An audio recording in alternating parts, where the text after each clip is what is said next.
Ask them by teaching them what? And doing what? He says, because I haven't taught them anything, and I'm not doing anything other than going around questioning. They're at a loss. Now here's a line I want you to have.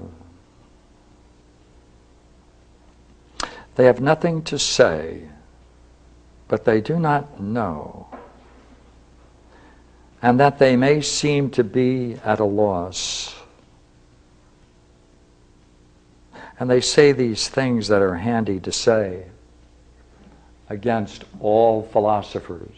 These are the things they say against all philosophers. That's what they're doing. It's against all philosophers that they're charging us. He says, that's what they're doing. They're charging. This is the prejudice. He said, but I don't think I'll be able to remove this prejudice from you in so short a time as allotted me at this point. He says, but I do want to review it.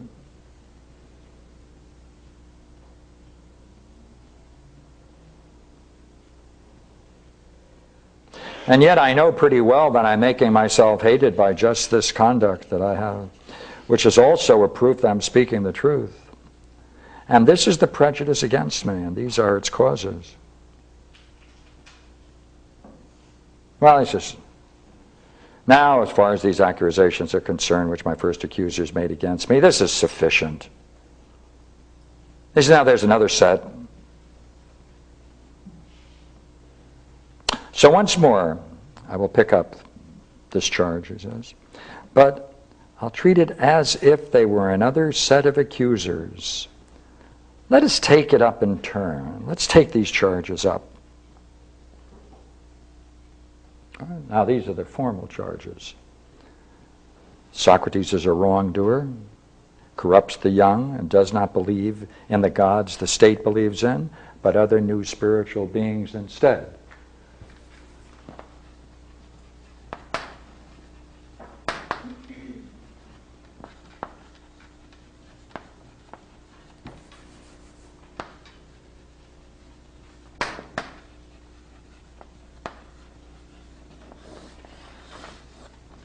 Socrates doesn't believe in the gods in the state, but he believes in other new spiritual beings instead. I'm a wrongdoer, he says. That's it, he says. Corrupts the youth, doesn't believe in the gods the state believes in, but in other new spiritual beings instead. He said, this is what I really must deal with. This now I'm going to deal with these. Criminal, wrongdoer, corrupt the youth. I don't believe in the gods the state believes in, but in other new spiritual beings instead.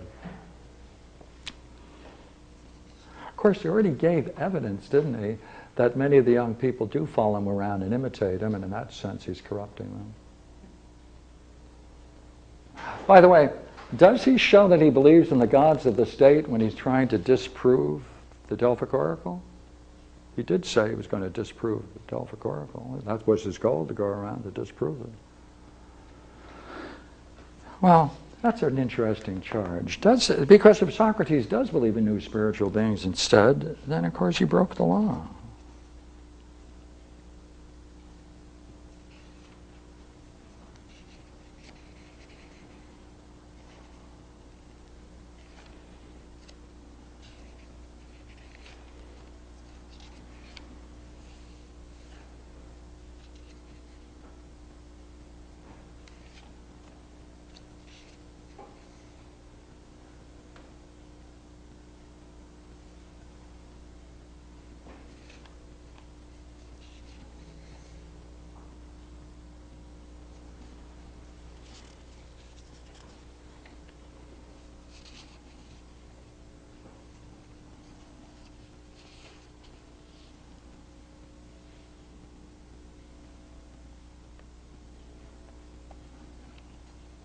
I have a great quote I want to share with you.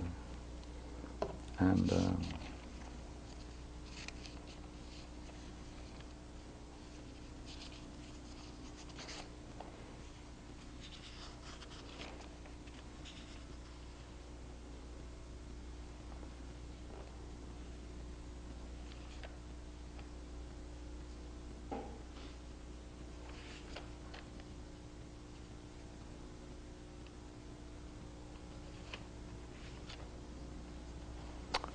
I'm at 31D.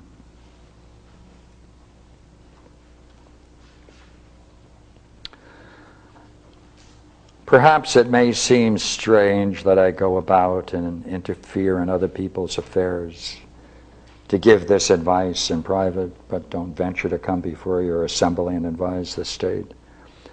The reason for this, as you have heard me say it many times in many places, is that something divine and spiritual comes to me. The very thing which Meletus ridiculed as indictment and put in the affidavit. I have had this from my childhood. It's a sort of voice that comes to me. And when it comes, it always holds me back from what I'm thinking or of doing. It never urges me forward. It's this which opposes my engaging in politics. Now, he's reminding the jury, just like I'm reminding you, that in this affidavit drawn up by Meletus, this very charge is there. And in this quote, he's even reminding you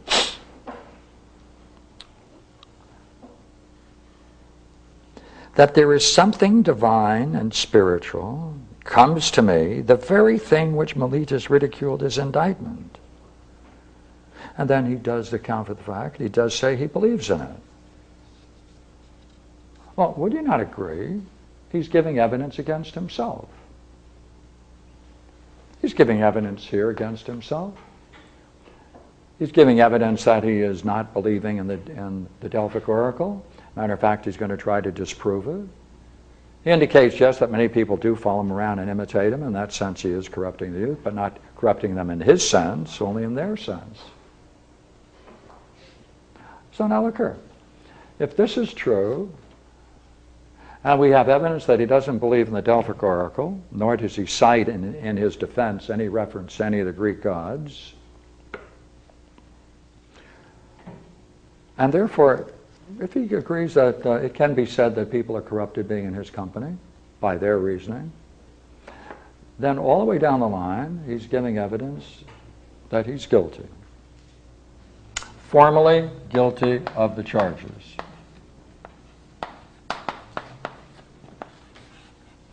Whether or not the charges are just is another question. But if this is their law, he's giving evidence, is he not, that he did break the law.